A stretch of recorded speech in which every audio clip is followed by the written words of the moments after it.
साल 2025 के पहले 5 महीने में विदेशी पोर्टफोलियो निवेशकों यानी कि एफपीआई ने भारत के आईपीओ बाजार में सिर्फ 15,864 करोड़ रुपए का निवेश किया है। ये आंकड़ा 2024 के समान अवधि में हुए 33,487 करोड़ रुपए के निवेश से आधा है। 2024 में रिकॉर्ड 178 कंपनियों ने आईपीओ और क्यूआईपी के जरिए 1,20,000 करोड़ रुपए जुटाए थे, जो अब तक का सबसे बड़ा आंकड़ा था।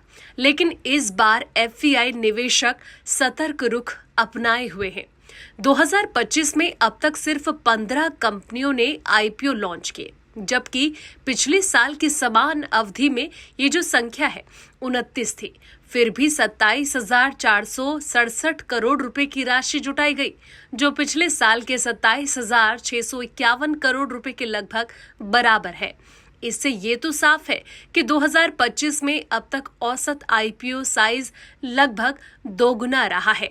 जीएसए एडवोकेट्स एंड सॉलिसिटर्स के पार्टनर अर्का मुखर्जी का कहना है कि अक्टूबर 2024 से मार्च 2025 तक की भारी बिकवाली और अनिश्चितताओं के चलते एफपीआई सेकेंडरी मार्केट में भी बेच रहे थे। यही रिस्क ऑफ सेंटिमेंट आईपीओ बाजार पर भी असर डाल रहा था। हाल के एक महीने में कुछ नई तकनीकी कंपनियों में एफपीआई की दिलचस्पी बढ़ी है, जहां वैल्यूएशन सस्ते और सेकेंडरी मार्केट स्थिर है।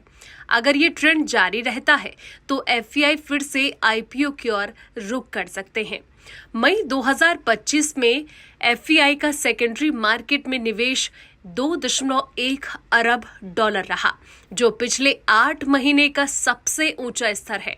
आईटीसी और इंटरग्लोब एविएशन जैसी कंपनियों में हिस्सेदारी बिक्री के जरिए 91,600 करोड़ रुपए के ब्लॉक डील्स हुए, जिसमें निवेशकों को आकर्षित किया। एफपीआई की तरफ घरेलू म्यूचुअल फंड ने भी मई में जोरदार निवेश किया। उन्होंने 49,108 करोड़ रुपए की खरीदारी की, जो कि अप्रैल के 18,063 करोड़ रुपए से लगभग 3 गुना ज्यादा है।